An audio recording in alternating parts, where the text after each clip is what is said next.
우리는 한 시대를 살아가야 할 사람들입니다.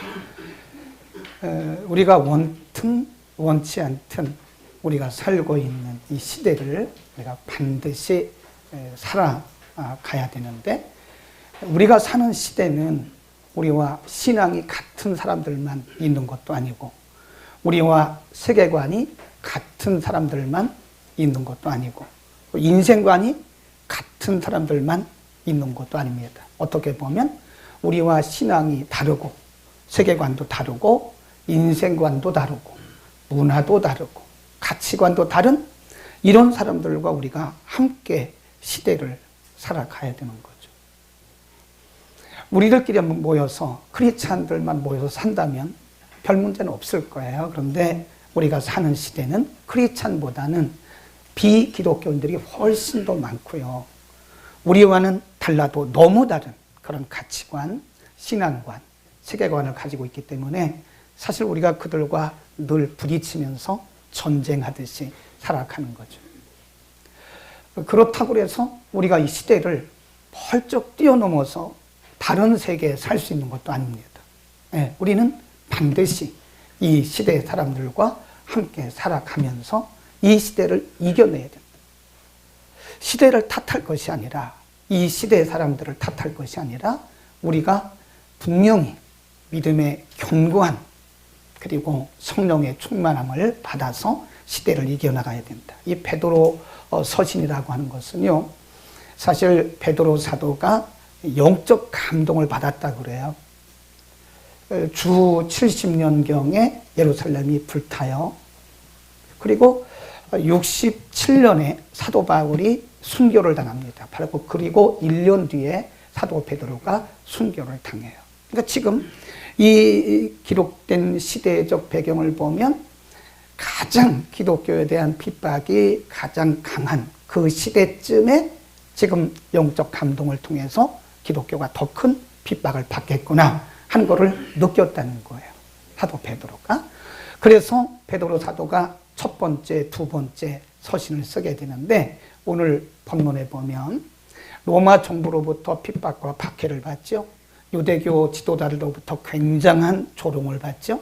그런 한 시대를 살아가는 성도들에게 그럼에도 불구하고 박해와 핍박과 조롱과 그리고 그들로부터 많은 손해들을 보면서 살아가지만, 그럼에도 불구하고 반드시 그 시대를 이겨나가야 되기 때문에, 그 시대를 이겨나가기 위해서는 어떤 믿음의 자세를 가져야 되느냐, 이 굉장히 중요한 말씀을 하고 있어요. 그 첫 번째가 뭐냐, 7절에 보면 비록 로마 정부의 그런 정치적 압박과 핍박과 유대교인들의 종교적 그런 조롱과 고난이 있을지라도 어떻게 그 시대를 이길 것이냐. 7절입니다. 읽습니다. 시작. 만물의 마지막이 가까웠으니 그러므로 너희는 차리고 근신하여 기도하라. 여기서 지금 사도 베드로가 중심을 두고 있는 문장이 기도하라고 하는 명령입니다. 기도하라. 시대를 이기기 위해서는 무엇보다 필요한 것이 기도해야 된다. 기도.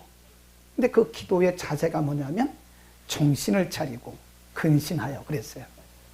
기도의 자세입니다. 정신을 차리고 근신해서 기도하라.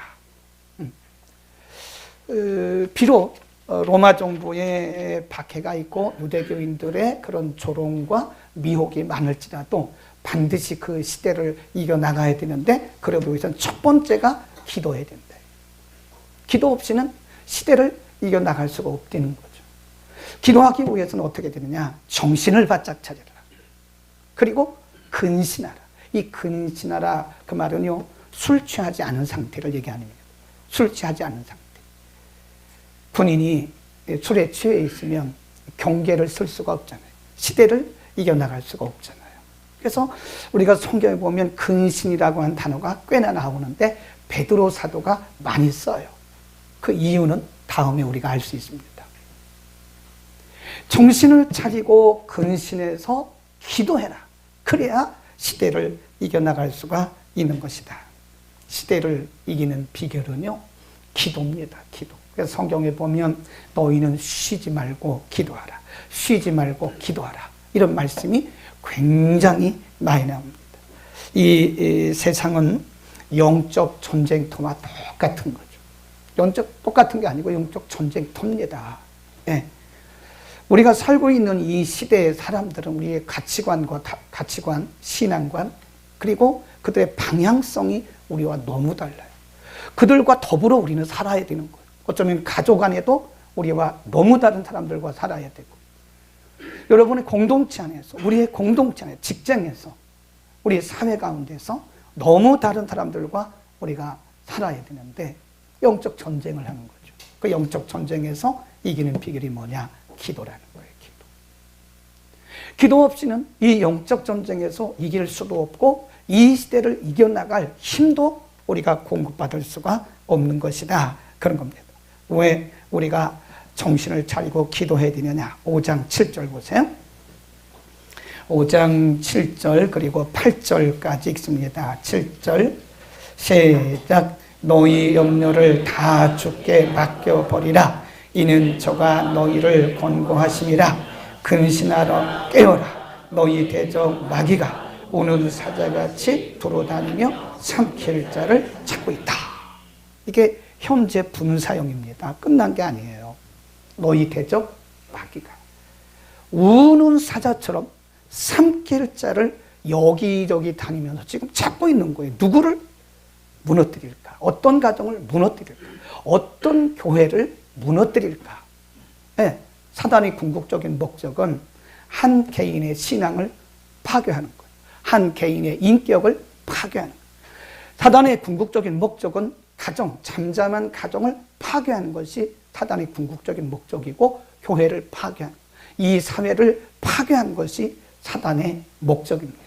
그래도 어떻게 보면 우리가 이 외적으로 나타나는 이런 현상들이 어떤 사회적인 문제로 인한 것 같지만, 사실은 그 뒤를 보면, 배경을 보면 우리의 원수인 마귀가 사람들을 뒤에서 공격하고 있는 거예요. 너무 많은 사람들이 사단의 공격을 받고 지금 그렇게 파괴되어 가기도 하고 있고 이미 넘어져 있다, 그런 거죠. 그래서 너희가 기도하지 않으면 반드시 우는 사자처럼 다니는, 우는 사자처럼 찾고 있는 그 마귀에게 잘못하면 휘둘린다는 거죠. 휘둘려요. 우리는 기도해야 됩니다. 아멘. 기도의 줄을 놓으면 안 돼요. 이 시대 사람들에게 필요한 것은 성경적 지식도 있어야 됩니다. 기독교에 대한 교리도 있어야 됩니다. 근데 이것보다 더 중요한 것이 뭐냐면 기도가 여기에 함께 하지 않으면 우리는 이 세상을 이길 수 없다는 거예요. 영적 전쟁에서 가장 큰 무기 중에 하나가, 공격도 하고 방어도 할 수 있는 무기 중에 하나가 바로 기도입니다. 그러니까 마귀가 제일 좋아하는 사람이 누구냐? 기도 안 하는 사람. 마귀가 제일 좋아하는 가정이 어떤 가정이냐? 기도 없는 가정. 마귀가 제일 좋아하는, 박수치는 교회가 어떤 교회냐? 기도 안 하는 교회. 어떤 방법을 통해서든지 기도 못하게 하고 기도 시간을 다 빼앗고, 그래서 기도 안 하는 사람, 기도 안 하는 가정, 기도 안 하는 교회를 마귀가 제일 좋아합니다. 왜냐하면 밥이거든요. 밥. 붙들고 휘둘립니다. 휘둘려요. 얼마나 많은 사람들이 마귀에게 붙들려서 휘둘림을 당하고 있는지 모릅니다. 마태복음 26장에 보면 예수님께서 십자가를 지시기 전에 겟세마네 동산에서 마지막 기도를 하세요. 기도하러 가기 전에 예수님께서 제자들을 데리고 왔는데 특별히 평상시에 예수님이 관심을 두고 늘 양육하셨던 베드로, 야고보, 요한을 특별히 데리고 갔어요. 그러면서 뭐라고 말씀하시냐면, 내가 곧 이제 십자가를 쳐야 된다. 너희는 여기서 잠들지 말고, 너희는 여기서 깨어서 정신을 차리고 기도하라 고 말씀하세요. 예수님이 겟세마네 동산에 가셔서 기도하고 와보시니까 제자들이 졸고 있어요. 꼬박꼬박 졸고 있는. 예수님이 이렇게 말씀하십니다. 너희가 한시도, 1 hour, 너희가 한시도 깨울 수 있었냐? 너희가 마음은 원이지만 육신이 약하기 때문에 깨워서 기도하라. 그리고 다시 가서 기도하고 와보니까요, 이번에는 아예 잠자고 있어요. 한번 봅시다. 마태복음 26장으로 갑니다. 36절부터. 마태복음 26장 36절부터 읽습니다. 자, 38절부터 읽읍시다. 38절, 41절까지 38, 시작. 이에 말씀하시되 내 마음이 인하여 죽게 되었으니 너희는 여기 머물러 깨어있어 하고 조금 나가사 얼굴을 땅에 대시고 엎드려 기도하여 가라사대 내 아버지여 만일 이 잔을 내게서 하옵소서. 그러나 나의 원대로 마옵시고 아버지의 뜻대로 하옵소서 하시고 제자들에게 오사 그 잔 것을 보시고 베드로에게 말씀하시되 너희가 나와 함께 한시 동안도 깨어 없더냐. 시험에 들지 않게 깨어있어 기도하라. 마음은 온이로되 욕심이 약하도다 하고 가서 와서 기도하고 오시니까 43절에 보면 다시 오사 보신즉 저희가 자니 이는 저희 눈이 뭐래요? 피곤했다. 육신적 피곤도 있지만요, 영적으로 잠든 상태를 의미하는 거예요. 그리고 얼마 있다가 이들은 예수님 다 부인했어요. 예수님이 그들의 미래를 아시고 말씀하신 거거든요. 너희는 깨어 있어라.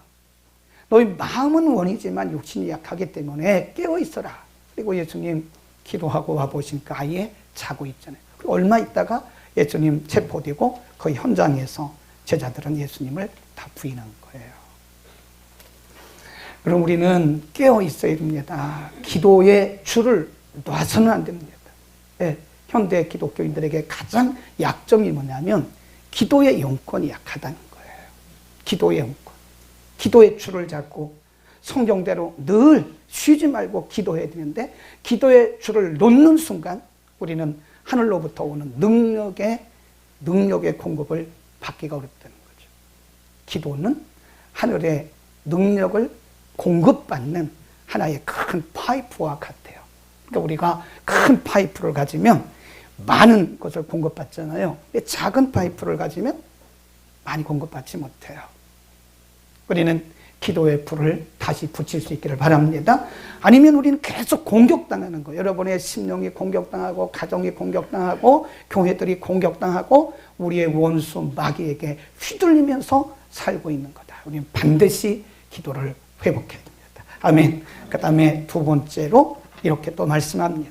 시대를 이겨나가기 위해서는 어떻게 해야 되느냐. 8절 시작. 무엇보다도 열심으로 서로 사랑할지니 사랑은 허다한 죄를 덮느니라.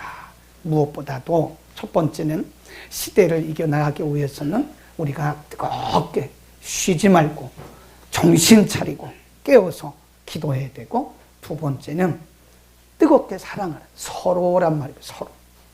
우리가 서로 뜨겁게 피차간에 사랑하라. 지금 베드로 사도가 이 말씀을 전할 때는요, 이 교회들이 대부분 다 고난과 핍박과 박해 속에서 혹은 유대교인들로부터 조롱받고 있는 거예요. 그래서 믿음 지키기가 굉장히 어렵습니다. 로마 정부로부터는 그런 정치적인 압박, 종교적인 압박, 유대교인들로부터는 조롱 이런 걸 받으면서 한 시대를 살아가는 지금 성도들에게 사도 베드로가 한 얘기가 서로 사랑해야 된다. 사랑해야 된다. 네.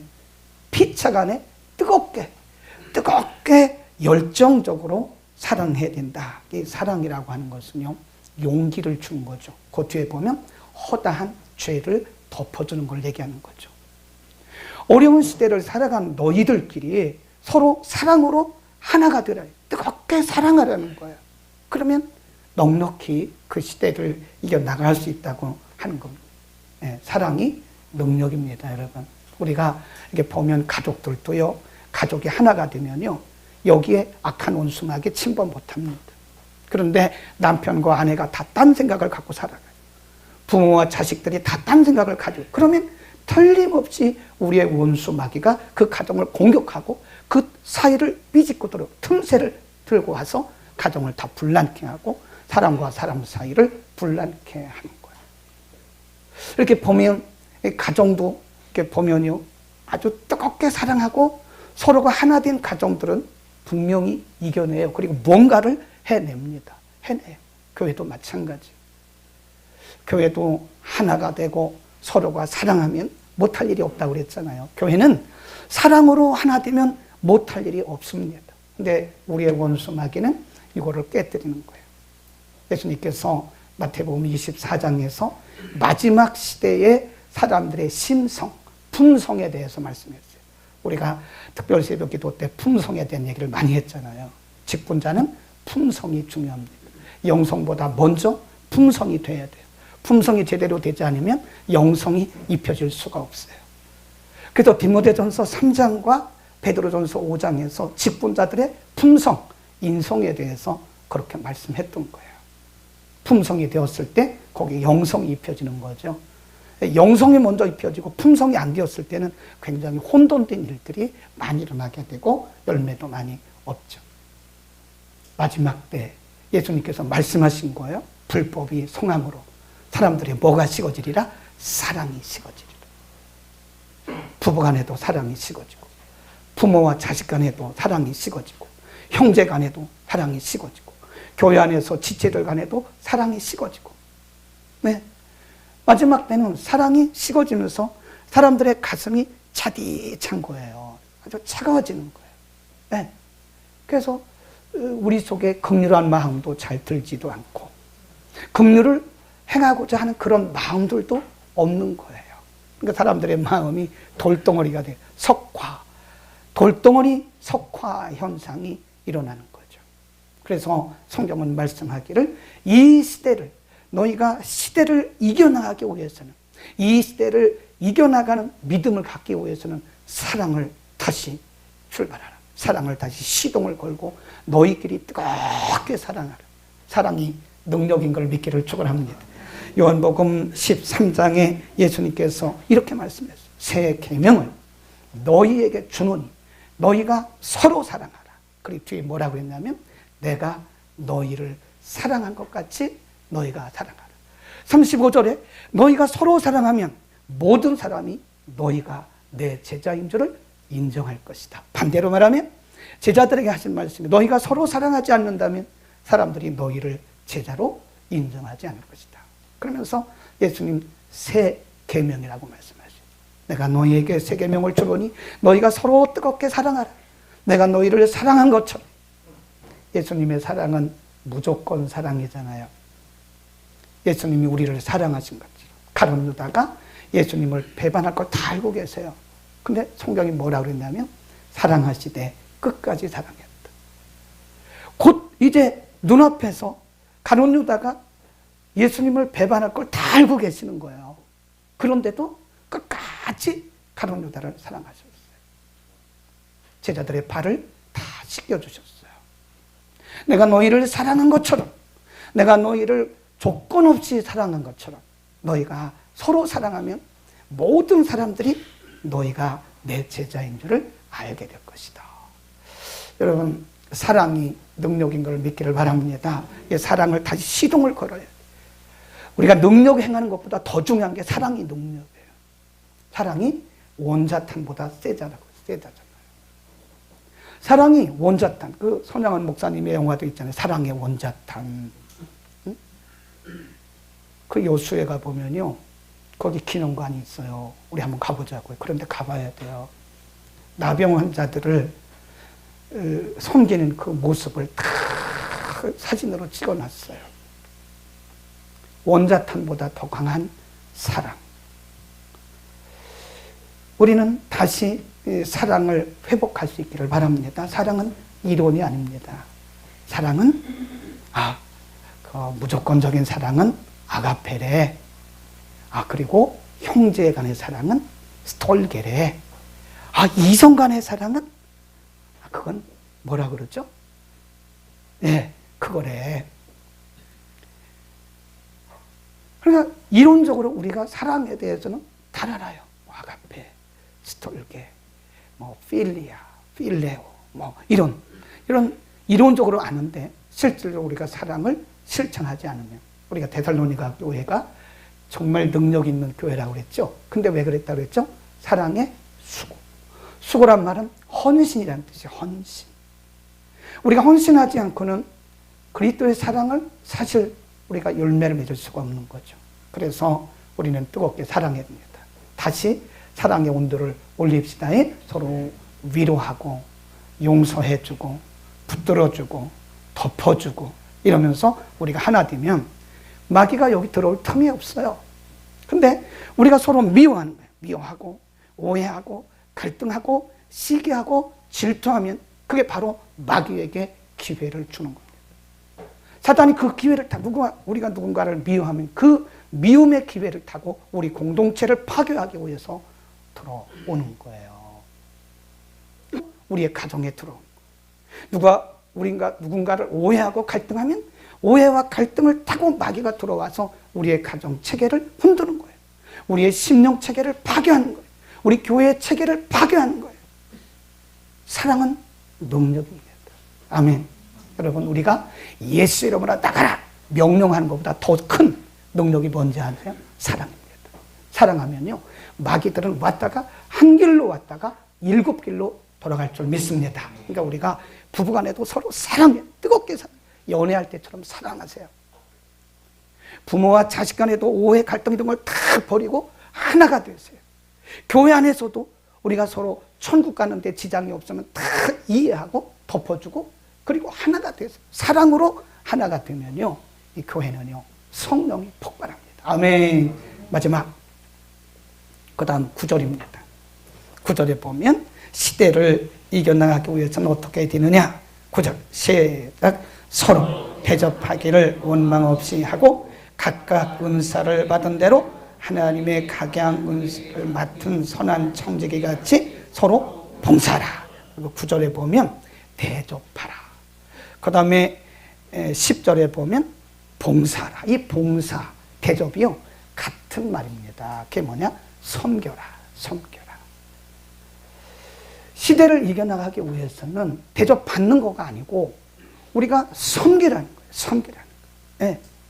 하나님이 내게 주신 것을 가지고 하나님이 내게 주신 것을 가지고 하는 것처럼 내 것이 아니라 하나님이 주신 것으로 내가 하는 것처럼 서로 섬기라는 거예요.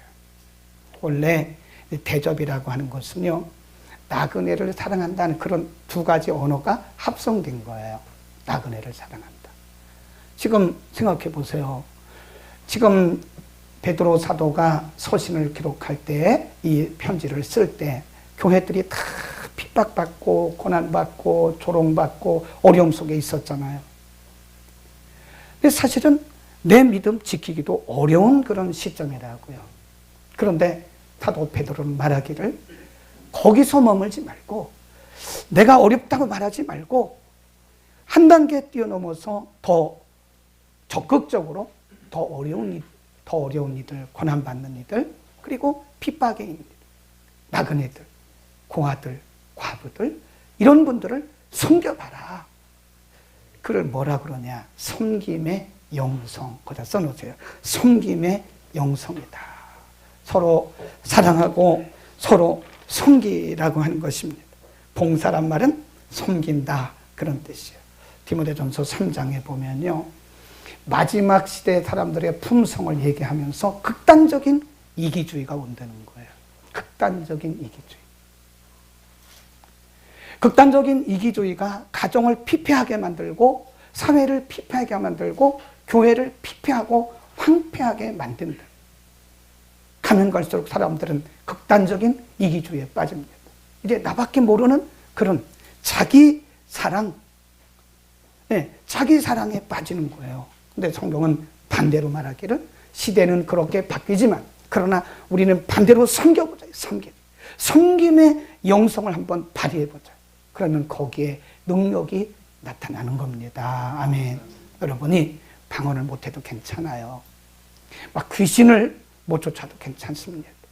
능력을 행하지 못해도 괜찮아요. 그러나 우리가 정말 그리스도의 이름으로 사랑한다면 그게 능력이고, 우리가 그리스도 이름으로 누군가를 섬긴다면 그게 능력인 겁니다. 우리가 사도행전 2장을 보면 사도행전 교회가 초대교회, 예루살렘 교회가 성령이 폭발한 교회잖아요. 근데 거기 보면 날마다 마음을 같이하여 함께 떡을 떼고, 네, 함께 예배드리고 함께 떡을 떼고 내 것이라 주장하는 이가 없다고 그랬잖아요. 이기적인 마음들이 없어진 거예요. 완전 없어진 건 아니겠지만 성도들이 마음으로 하나가 돼가지고 자기에 있는 것들을 다 교회에 갖다 드리면 사도들이 그것들을 어려운 이들에게 나눠주면서 이 교회가 그렇게 하다 보니까 성령이 폭발하는 겁니다. 섬길 때 능력이 나타납니다. 아멘. 우리가 서로 섬겨야 됩니다. 눈을 떠서 보시면 우리가 섬길 자가 있습니다. 내가 보니까 우리 교회는 어려운 분들이 없다고. 아닙니다. 자세히 보시면 우리의 도움이 필요한 분들이 너무나 많습니다. 기도도 필요하고 물질도 필요하고 누군가가 우리가 다가가 줘야 할 그런 분들이 우리 교회도 많아요. 그래서 우리는 한번 섬겨보자. 예수님께서 제자들을 섬겼던 것처럼 정말 섬김의 영성을 발휘하면 우리 교회에 놀라운 능력이 나타나고 사도행전적 그런 성령의 폭발이 나타나고 그리고 우리는 시대를 이겨나가는 거예요. 한번 해보자고요. 우리가 한번 섬겨보자고요. 그러면 거기에 능력이 나타나면서 우리는 이 시대를 이겨나갈 수 있어요. 예수님께서 말씀하기를 내가 사람들에게 섬김을 받으러 온 것이 아니다. 도리어 섬기려 왔고 내 몸을 많은 사람들의 대속물로 주러 왔다라고 말씀하시잖아요. 한번 우리가 우리의 몸을 드릴 수는 없겠지만 그런 마음으로 헌신적인 마음으로 한번 섬김의 영성을 회복하고 섬겨봅시다. 그러면 우리는 시대를 이겨나갈 수 있게 사랑하자고요. 뜨겁게 사랑해. 한 번도 안 해본 것처럼 처음 사랑하는 것처럼 한번 뜨겁게 사랑해보자고요. 그리고 반드시 기도를 회복해야 됩니다. 기도 없으면 우리는 생명력을 잃는 겁니다. 기도하겠습니다.